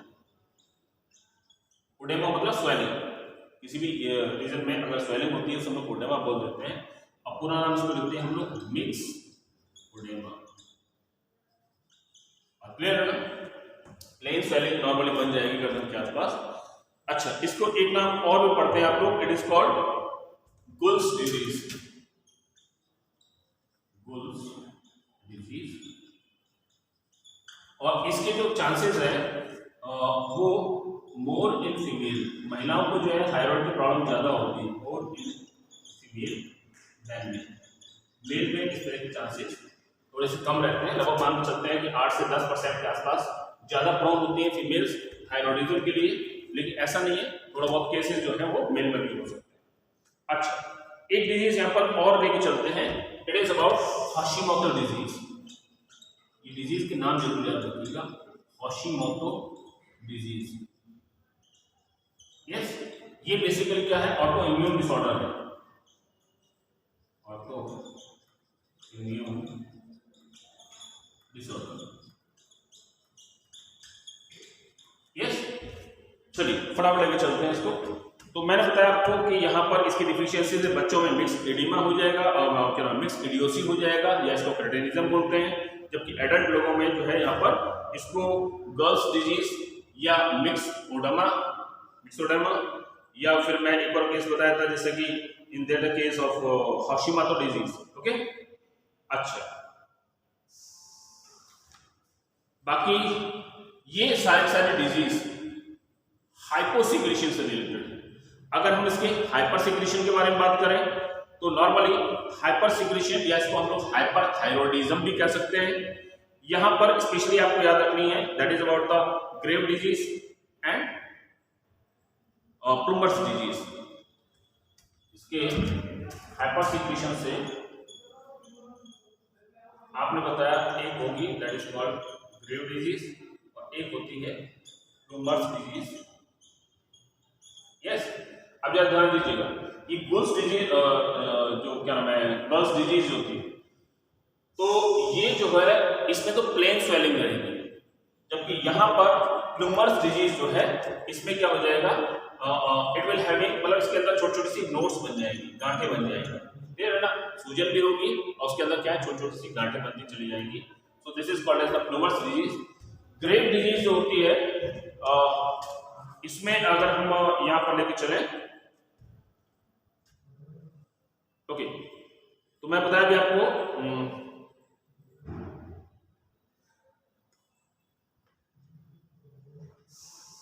एक नाम और याद रखिएगा इसमें। तो ये जो आपकी ग्रेव डिजीज है इसको हम लोग बैसिलो डिजीज भी बोलते हैं। यस, बैसिलो डिजीज, या इसको हम लोग एक नाम और कहते हैं, it is called exophthalmic goitre. Yes, ये जो आई ऑर्बिट होता है इसके नीचे की तरफ क्या है, पानी से भर जाएगा और इनमें सूजन होगा और पूरी पूरी आंख ऐसे आईबॉल जो है बाहर की तरफ उभरी हुई दिखाई देगी आसपास की। क्लियर है ना? मैंने क्या बताया अभी आपको, यहाँ पर बच्चों के केस में जो हुआ, बड़ों के केस में जो हुआ, और हाइपर सिक्रेशन में जो बनाया, एक तो बताया मैंने आपको ग्रेव या बैसिलो डिजीज या एक्स ऑफ्थैल्मिक गॉइटर, नाम से तरह का एक्स माने बाहर की ओर निकली हुई, ऑफ्थैल्मिक माने कि आई के चारों तरफ, गॉइटर सूजन हो गई। और प्लूमर्स डिजीज जो होती है इसमें मैंने बताया था क्या होगा, इसमें नोट बन जाएगी, गांठें बन जाएगी। और जब मैं अभी आपको जो जिक्र किया था about the Hashimoto disease, Hashimoto disease या जिसको ऑटो इम्यून डिसऑर्डर्स बताया था मैंने आपको, यहाँ क्या होता है कि बाहर से आप जो भी इसको मेडिसिन देते हैं, दवाइयाँ देते हैं, वो इसके अगेंस्ट काम करना शुरू हो जाती हैं। इनके खिलाफ जो थायराइड ग्लैंड है वो क्या होगा, एंटीबॉडीज बनाना शुरू कर देगी, और इस कंडीशन में इसको क्या कहते हैं, सुसाइड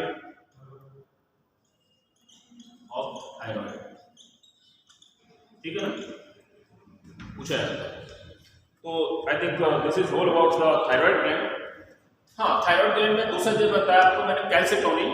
कैल्सिटोनिन में या इसको पूरा नाम जो है थायरोइड कैल्सिटोनिन भी कह देते हैं। बेसिकली जो थायरोइड कैल्सिटोनिन है ये जो काम करेगा, it is antagonistic to the parathormone.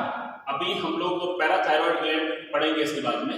तो पैराथायरॉइड ग्लैंड जो काम करेंगे उसका उल्टा काम कौन करता है, ये आपका कैल्सिटोनिन करता है, यानी यहाँ पर ही कैल्शियम के एब्जॉर्प्शन को बढ़ाएगा तो वो घटाएगा। मतलब अच्छा, मैंने बताया कि यहाँ पर, अच्छा हाँ, एक लेवल और याद रखिएगा, इसमें बात करते हैं कि कैल्शियम का जो ब्लड ग्लूकोज लेवल, उसका क्या नाम है, ब्लड कैल्शियम लेवल है नॉर्मल कंडीशन में ये लगभग 10 मिलीग्राम होता है। Normal calcium level it is approximate 10 milligram पर लीटर, है ना, 1000 मिलीग्राम इसको ऑफ ब्लड। क्लियर है ना? इससे ज्यादा अगर बढ़ रहा है तो हम उसको कह रहे हैं कि हाँ कैल्शियम आयन बढ़ने लगे हैं। ओके, चलिए, तो दिस कैल्सिटोनिन जो है ये क्या करेगा कि हाई कैल्शियम लेवल जो है, कैल्शियम की कंसंट्रेशन जो है उसको लेकर के स्टिमुलेट होगा। स्टिमुलेट होने से कैल्सिटोनिन का सिक्रीशन होगा, जिससे क्या होगा कि इसके जो कैल्शियम का जो सिक्रीशन है इसको जो है वो बढ़ा देगा। So it is antagonistic to the parathormone. अच्छा, दूसरा एक चीज और भी लेकर चलते हैं कि आप इसको ऐसे समझ लो थोड़ा सा।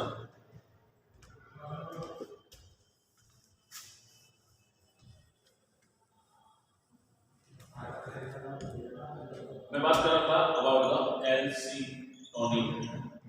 यस, तो जब कैल्सिटोनिन का जो लेवल है वो बढ़ेगा, so it is directly proportional to the calcium absorption from bones.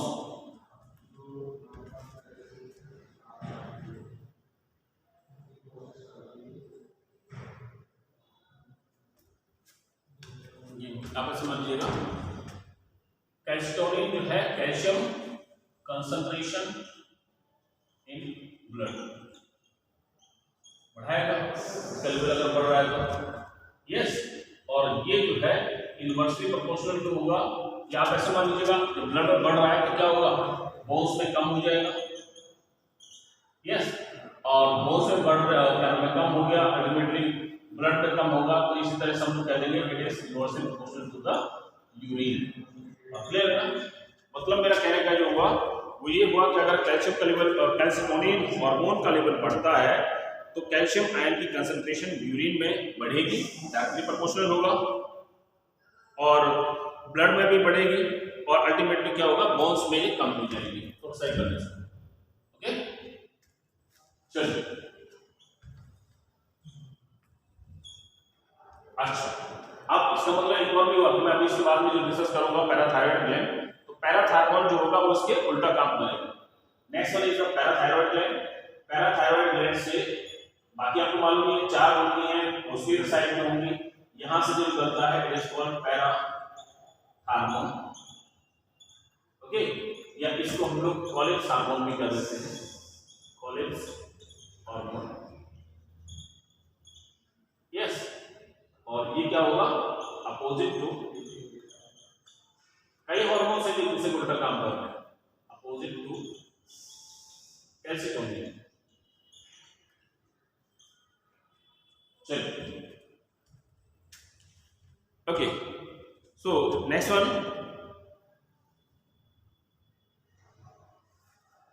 एक क्वेश्चन अभी आयोडीन से रिलेटेड और भी आता है, हालांकि अभी फ्रॉग आपके सिलेबस में नहीं है तो इसको वर्बली समझ लीजिए थोड़ा सा।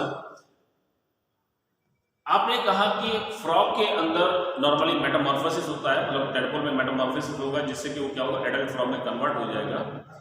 2 कंडीशन देता है। पहली कंडीशन, अगर एक छोटा सा आपने मतलब मीडियम बनाया जिसके अंदर आपने टेडपोल्स को लिया, उस पानी के अंदर अगर हम कहते हैं कि आयोडीन की कंसंट्रेशन कम हो जाती है, तो उस कंडीशन में क्या होगा, मेटामॉर्फोसिस जो है वो नहीं होगा। तो क्या होगा, मेटामॉर्फोसिस का जो प्रोसेस है वो नहीं होगा। इससे क्या होगा कि जो टेडपोल है वो टेडपोल ही बना रहेगा, लेकिन उसका साइज जो है वो बढ़ना शुरू हो जाएगा। क्लियर है ना? दूसरे शब्दों में अगर वो कहता है कि नहीं, हमने उसके अंदर जो नॉर्मल आयोडीन की कंसंट्रेशन है उसको बढ़ा दिया, पहले लेबोरेटरी में एक्सपेरिमेंट्स भी हुआ करते थे आज से 20 साल पहले, जब फ्रॉग सिलेबस में हुआ करता था 10th क्लास में, तो अगर आयोडीन की कंसंट्रेशन आपने पानी के अंदर बढ़ा दिया तो उस कंडीशन में क्या होगा, मेटामॉर्फोसिस फास्ट हो जाएगा, और फास्ट होने से क्या होगा, this tadpole will get convert rapidly into the miniature frog. याद रहेगा? चलिए, हो सकता है इस तरह के क्वेश्चन फिर दोबारा से रिपीट कर दें। अच्छा, इसके बाद में जैसे मैं अभी आपको बताया था कि नॉर्मली पैराथायरॉइड ग्लैंड के बारे में 2 पेयर्स होते हैं, बाकी सब ग्रुप्स में होंगे ही। नॉर्मली बर्ड्स में या फिशेज में इसके एनालोगस एक स्ट्रक्चर बनती है, that is called as the ultimobranchial bodies. Ultimobranchial gland जो ही वही मेंबर्स में मॉडिफाइड होकर क्या कर देंगे, पैराथायरॉइड ग्लैंड बना देंगे। यहाँ इसके अंदर भी 2 तरह की स्ट्रक्चर्स मिलती हैं पैराथायरॉइड में। बेसिकली आपने कहा ऑक्जेंटिक सेल्स होती है, और दूसरी जो होती हैं these are called as the chief cells. तो जो चीफ सेल्स होती हैं ये आपने उसमें पढ़ी होंगी स्टमक के केस में, तो जो चीफ सेल्स होती हैं वो पैराथार्मोन का फॉर्मेशन करेंगे। यस, पैराथार्मोन जो है इसका जो मतलब है वो कैल्शियम और फास्फेट के कहना चाहिए कि मेटाबॉलिज्म से रिलेटेड है। बेसिकली इस हार्मोन के इफेक्ट से ब्लड के अंदर फास्फेट का लेवल कम हो जाता है। ओके, अब जब लेवल कम हो गया, अब लेवल कम क्यों होगा, नॉर्मली होता यह है कि किडनी के थ्रू फास्फेट्स वगैरह जो होते हैं वो ज्यादा से ज्यादा लॉस होना शुरू करते हैं। ओके, और जब उसका लेवल कम हो जाएगा तो क्या होगा, अब एक बार ध्यान रखना, कैल्शियम और फॉस्फेट दोनों का लेवल एक तरह से आप देखिए उल्टा लेकर के चलता है। क्लियर?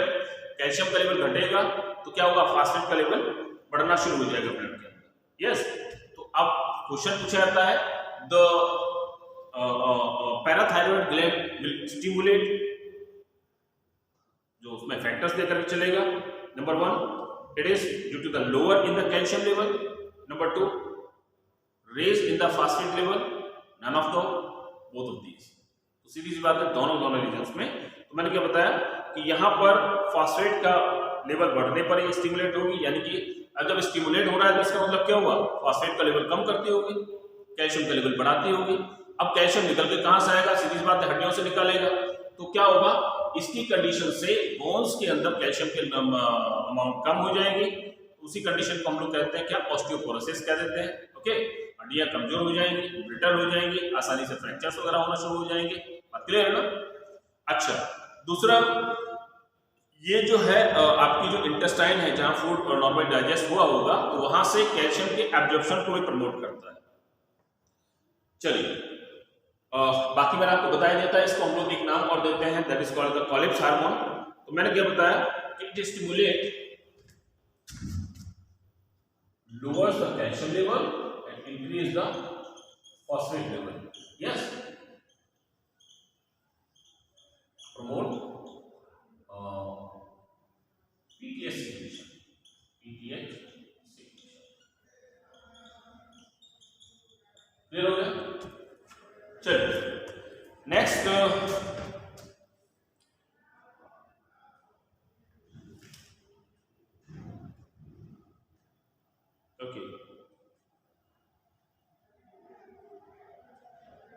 अगली जो ग्लैंड है आपकी, that is the thymus gland. शायद कल ही पाएगा कंप्लीटली। थाइमस ग्लैंड के बारे में जनरली हम अब तक जो जानते हैं, जो कल के लेक्चर में हम डिस्कस किए थे, कि थाइमस ग्लैंड पहली बात तो सिंगल होती है, दूसरी बात इसकी पोजीशन कहाँ होगी। आपने बताया कि जो हमारा हार्ट है, यानी कि below the sternum and near by the heart, heart की तरफ थोड़ा सा क्या होगा, स्टर्नम के नीचे, और हार्ट की तरफ जो है ग्लैंड मिलेगी। दूसरा मैंने बताया था कि नॉर्मली छोटे बच्चों में, इन्फेंट्स वगैरह में नॉर्मली नहीं हुई, जैसे जैसे एज बढ़ेगी ये ग्लैंड डेवलप होनी शुरू करेगी, और सबसे ज्यादा डेवलप करेगी at the age of 7 to 8 years. बात क्लियर है? ओके, लेकिन प्यूबर्टी तक पहुंचते पहुंचते क्या होगा, ये खत्म हो जाएगी। यस, मैंने बताया क्या होगा कि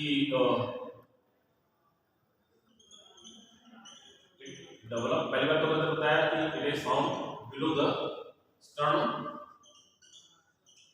बिलो स्टर्नम। दूसरा बताया कि डेवलप इन चाइल्ड। ओके, बाकी मैक्सिमम साइज जो भी इसका रिटेन करेगा, that is at the age of 7 to 8 years and disappear in, या आप ऐसा भी कह सकते हैं कि ये प्यूबर्टी पर खत्म हो जाएगा। क्लियर है? Okay, so it will gate disappear at the time of puberty. अच्छा, यानी एडल्ट में तो बिल्कुल भी नहीं। बाकी कुछ नॉर्मल सी बातें हैं, जैसे कि आप बात करते हैं कि यहाँ पर इसके जो दो फंक्शन हैं, आप लोग पढ़ेंगे ह्यूमन हेल्थ एंड डिजीज के अंतर्गत, काफी डिटेल में डिस्कस किया जाएगा। और यहाँ पर आप कहेंगे इसके दो फंक्शन होते हैं, एक तो ये एंडोक्राइन हुई फंक्शन में, इसीलिए हम लोग इसको यहाँ पढ़ भी रहे हैं, और दूसरा ये क्या हुआ, it is lymphoidal nature, lymphoidal tissue. Yes, basically क्या करते हैं कि लिम्फोइड टिश्यू के तौर पर ये जो आपकी नॉर्मल लिम्फोसाइट्स हैं, नॉर्मल लिम्फोसाइट्स जो होती हैं, इनको कन्वर्ट कर देती है इसमें टी लिम्फोसाइट्स में। क्लियर है? टी लिम्फोसाइट्स नॉर्मली आप पढ़ेंगे दो तरह की होती है ना, टी लिम्फोसाइट और बी लिम्फोसाइट्स। बी लिम्फोसाइट्स वो ही जो बोन मैरो में फॉर्म हुई होगी, और यहाँ पर जो बात करें टी लिम्फोसाइट वो ही जो थाइमस ग्लैंड में। यस, स्पेशली पूछा जाता है कि it is responsible for rejection of the grafting. Rejection grafting. अच्छा यहाँ हमारा टी के बारे में बात किया, टी ल्यूकोसाइट के बारे में। तो नॉर्मली आप लोग पढ़ेंगे इस बात को डिटेल में इम्यूनिटी वाले चैप्टर में अबाउट द एड्स। यस, तो यहाँ पर जो एड्स का जो वायरस है इसको क्या बोलते हैं? HIV वायरस जो है that attack on T4 lymphocytes। T4 lymphocytes पर स्पेशली वो अटैक करते हैं। तो क्लियर हो ना? चलिए अब बात करते हैं इससे रिलेटेड हार्मोन बनता है। हार्मोन का नाम है थाइमोसिन। ओके, थाइमोसिन जो हार्मोन बना है। अब ये थाइमोसिन बना, ये इसको थाइमिन भी बोल देते हैं। थाइमिन आप लोग वहां पढ़ते होंगे, एडेनिन थाइमिन वाला। ओके, बेसिकली आप लोग जानते हैं कि ये क्या प्रोटीन का बना हुआ होगा। थाइमस ग्लैंड है तो नॉर्मली ये भी क्या है आपका ट्यूबुलर स्ट्रक्चर है, मतलब क्या सॉरी उसमें एंडोक्राइनल ओरिजिन की होगी, एंडोडर्म से बनेगी। एंडोडर्म से इसका फॉर्मेशन होगा, जैसे कि थाइमस उसका पिट्यूटरी का उसका क्या नाम है नीचे थायराइड और पैराथायराइड का क्या हुआ था, उसी तरह थाइमस भी डेवलप होगी। बाकी यहाँ इससे रिलेटेड एक डिजीज याद रखनी है आपको। Yes, it is responsible for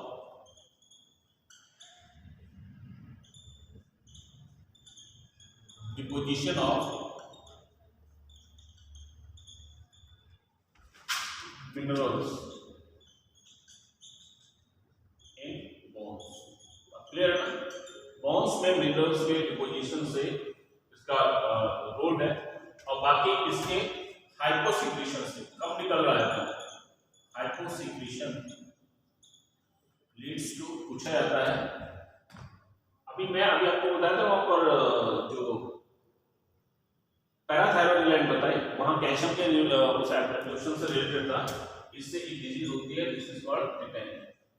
yes, यहां पर याद रखिए, here it is called myasthenia gravis. एक डिजीज है जो इसकी वजह से प्रॉब्लम आ जाती है और नॉर्मली जो है it is related with the muscles, so it is a neuromuscular disorder. हम लोग कहते हैं जो ग्रेविस है it is neuro muscular disorder. Okay, अच्छा, न्यूरॉन्स और जो मसल्स हैं उनसे रिलेटेड प्रॉब्लम आ जाती है, क्योंकि इनका जो रोल है वो किससे रिलेटेड है? आपका साल्ट के डिपोजिशन से रिलेटेड है into the bones. Okay, next gland जो आती है आपकी, it is the pancreas gland. आगे सके नहीं, वो आज छुट्टी पे आज नहीं तो मैं कंटिन्यू करूं। चलिए नेक्स्ट जो है आपका it is pancreas gland. Pancreas है तो आप इसके बारे में पहले से जानते हैं कि it is a mixed gland. Okay, ये आप कहते हैं कि it is heterocrine in nature. Okay, तो इसका मतलब इसके दो पार्ट्स हुए। इसका मैक्सिमम पोर्शन जो होता है, मैक्सिमम पोर्शन कैसा है? एक्सोक्राइन टाइप का है। ओके, जो क्या होती है? पैंक्रेटिक लोब्यूल्स होती है और इन पैंक्रेटिक लोब्यूल्स के अंदर क्या होगा? पैंक्रेटिक जूस बनेगा और ये जूस क्या का काम करेगा ये हम लोग स्टडी कर चुके हैं डाइजेस्टिव सिस्टम। दूसरा, इसका जो माइनर पोर्शन है very less. Okay, it is endocrine part, जिसको हम लोग कहते हैं these are called islets of Langerhans. Clear है? आइलेट्स ऑफ लैगरहैंस साइंटिस्ट का नाम है जिसने इसको डिस्कवर किया होगा। अब इसके बेस पर यहां हम लेके चलते हैं कि इस आइलेट्स ऑफ लैगरहैंस के अंदर कई तरह की सेल्स होती है। नॉर्मली अगर एक चाहे तो डाटा लेना चाहें, मैंने बताया था आपको कि मैक्सिमम पोर्शन जो होता है इसमें किसका रहेगा? फॉलिकल्स का होगा। बाकी इसके अंदर बहुत माइनर पोर्शन जो होगा अप्रोक्सीमेट 2% के आसपास इसका होगा, आइलेट्स का होगा। अब इन आइलेट्स ऑफ लैगरहैंस के अंदर आपको 4 तरह की स्ट्रक्चर्स मिलेंगी। हमने कहा इसके अंदर अल्फा सेल्स मिलती हैं, बीटा सेल्स मिलती हैं, गामा सेल्स मिलती हैं या डेल्टा सेल्स मिलती हैं आपके, और बाकी जो होती हैं यहाँ पर पैरा फॉलिकुलर सेल्स मिलती हैं, पैरा फॉलिकुलर सेल्स। कोई खास रोल नहीं है इसका। अब कुछ कॉमन सी बात समझ लें, मेजर पोर्शन जो होता है इसमें से भी 80% पार्ट जो हुआ वो किसका हुआ, बीटा सेल्स का। यस, अल्फा सेल्स यहाँ पर ये एक हार्मोन रिलीज करती है जिसका नाम है glucagon. Yes, it was discovered by the Kimball and Murlin, पूछा जाता है। यस, बीटा सेल्स जो होती हैं इट रिलीज इंसुलिन। यस, अब इंसुलिन काफी इंपॉर्टेंट है जिसके ऊपर क्वेश्चंस नॉर्मली बन करके चलते हैं आपके। और regarding the discovery of insulin आप इसमें ले सकते हैं नाम बेंटिंग एंड बेस्ट, पूछा जाता है। It is about Banting and Best, जिसने इसको डिस्कवर किया। अब यहां पर एक और भी आता है कि इसकी जो केमिकल नेचर है, it was discovered by Sanger. Yes, इसके लिए इसको नोबेल प्राइज भी मिला था। इसके जो क्रिस्टलाइजेशन किया था वो कैंडाल ने किया था। ओके, तो ये इसकी हिस्ट्री से रिलेटेड बातें होगी। अब जहां तक बात करें ग्लूकेगॉन की, आप इसको चाहे तो एक रिएक्शन की फॉर्म में समझ लीजिए, याद रखना आसान रहेगा। आपने बताया कि जैसे ये क्या है, ये ब्लड में ग्लूकोज है। यस, ये अल्टीमेटली पहुंचेगा कहाँ, लीवर में। सारा प्रोसेस लीवर में होगा। तो आप इसको ऐसा मान लीजिएगा, ये प्रोसेस जो है सारा लीवर में चल रहा है। यस, अब यहाँ पर ये जो ग्लूकोज है it will get convert into the glycogen और स्टोर हो जाएगा। स्टोर होगा कहां पर, जाकर के लीवर में और मसल्स। बाकी आप जानते हैं इसके अलावा जो है ये कन्वर्ट हो जाएगा फैट्स में और जाकर के सबक्यूटेनियस एरिया जो है वहां पर स्टोर हो जाएगा। क्लियर है? तो ग्लाइकोजन जो है it is the stored form. Yes, तो ग्लूकोज का ग्लाइकोजन में बनना जो प्रोसेस हुआ it is carried over by the glucagon. Okay, जो कहां से निकला था, it was secreted by the alpha cells और इसको हम लोग कहते हैं ग्लाइकोजेनेसिस। यस, दूसरा इसका जो रिवर्स प्रोसेस है, यानी कि जब ये ग्लाइकोजन वापस टूटने लगेगा इसमें ग्लूकोज में, तो इसे हम लोग बोलते हैं this process is carried over by the insulin. Yes, और जो बीटा सेल से निकलता है ultimately it is called glycogenolysis. Clear है? अब जरा ध्यान दें, ये जो ग्लाइकोजेनेसिस का प्रोसेस था ये केवल और केवल कहां होगा, लीवर में होगा। यस, जबकि ये जो प्रोसेस है ये दोनों जगह पर होगा, आपका लीवर में भी होगा और मसल्स में भी होगा, both in liver and muscles. Store तो दोनों जगह पर है ना, वो तो इसने स्टोर करके फिर आगे तरफ उसको शिफ्ट कर दिया।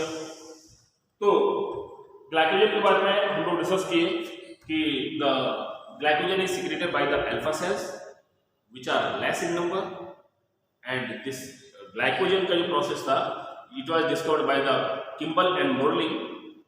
अब मैंने बताया था कि ये जो है केवल और केवल काम करेगा कहां पर, लीवर में काम करेगा। और ग्लाइकोजेनोलाइसिस का जो प्रोसेस है, मैं शायद उल्टा बोल दिया, सही कर दो, सॉरी, इट इज ऐसे करेंगे इसको। यस, और ये ठीक है ना। इंसुलिन जो है ग्लूकोज को ग्लाइकोजन में कन्वर्ट करेगा, यस, और जो ग्लूकागॉन है वो क्या करेगा, ग्लूकागॉन ग्लाइकोजन को वापस ब्रेक डाउन करेगा। तो ये प्रोसेस बदल जाएगी इस तरह से, इसे हम लोग ग्लाइकोजेनोलाइसिस कह देंगे।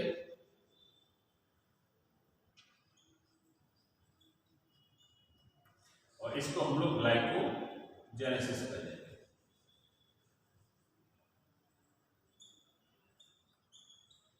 क्लियर हो गया? चलिए, तो जैसे मैं अभी आपको बता रहा था कि ग्लूकागॉन का फंक्शन है, ओके, ये केवल लिवर में होगा और यहां पर एक एंजाइम काम करता है, this is called as the phosphorylase. Enzyme है by the activity of phosphorylase. जबकि इंसुलिन का जो प्रोसेस हुआ, यहाँ पर आपका जो हेक्साकाइनेज एक एंजाइम है, हेक्साकाइनेज, वो रोल प्ले करेगा। ओके, चलिए, अब इससे होगा क्या कि ये नॉर्मली ग्लूकोज, अच्छा एक और चीज समझ रहे हैं कि यहाँ पर ग्लूकागॉन जो है काम कर रहा है ग्लाइकोजेनोलाइसिस का। इसके अलावा it facilitate oxidation of glucose in tissues के अंदर जो ग्लूकोज का ऑक्सीडेशन होना है उसका भी रोल प्ले करेगा। तो मेरा मतलब ये हुआ कि इन टिश्यू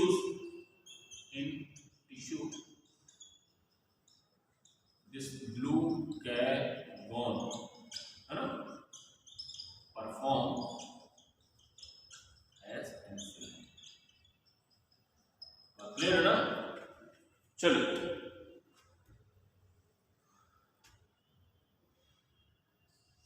इसके अलावा ग्लूकागॉन का एक रोल और आप समझ लीजिएगा कि एक आपको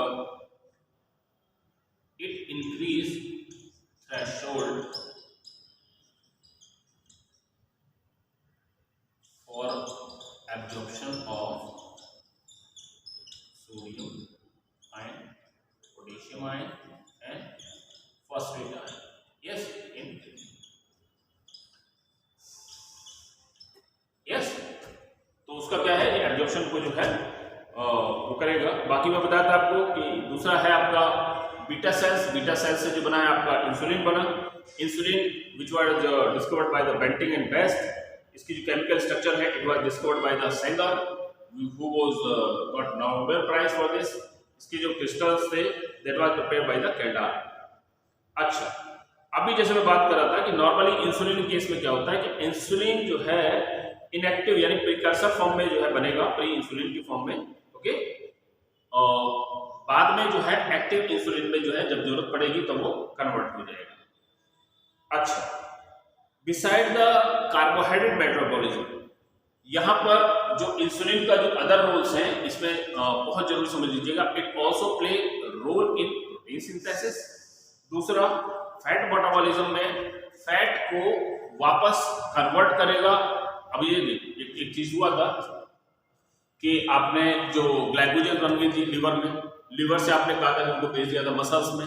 मसल्स के बाद भी अगर आपके पास सरप्लस ग्लाइकोजन बचा हुआ है तो उसको क्या करेंगे थे आप लोग, मैंने बताया था कि that will get convert into the fatty tissues और फैट्स में कन्वर्ट हो जाएगा और फिर जाकर के सबक्यूटेनियस एरिया में डिपॉजिट हो जाएगा। यस, अब जरूरत पड़ने पर उस फैट को भी तो तोड़ना पड़ेगा। तो ये break down of the fat into the carbohydrate, ये वाला फंक्शन भी जो है वो कौन प्ले करेगा, that is also carried over by the insulin. Okay, अब डिफिशियंसी की बात करें, सीधी सी बात है कि इंसुलिन की जो डिफिशियंसी है तो उसकी वजह से बेसिकली आप जानते हैं डायबिटीज हो जाएगी। डायबिटीज का मतलब अब यहाँ पर कई सारे केसेस बनकर के चलते हैं, हालांकि डिटेल में इसको कल डिस्कस करेंगे, आपकी नेक्स्ट क्लास भी है। तो बेसिकली क्या होगा कि यहाँ पर जो इंसुलिन है फॉर्मेशन नहीं हुआ, उस कंडीशन में हम लोग कह देंगे कि डायबिटीज मेलाइटस हो गया। इंसिपिटस हुई थी एडीएस से और मेलाइटस हुई कहाँ पर, इंसुलिन की डिफिशियंसी से। बात क्लियर है ना? अच्छा, और इसके अलावा चलो ठीक है, हम कल ही लेके चलते हैं इसको। नहीं बंद कर दो इसको, जो है काफी हो गया।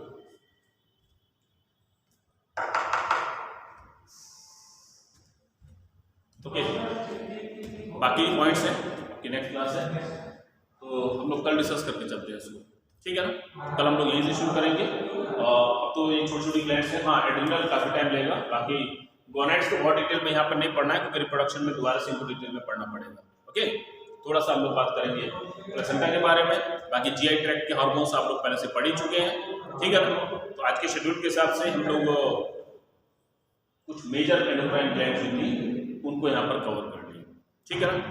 तो I hope you enjoy the lecture. Thank you very much.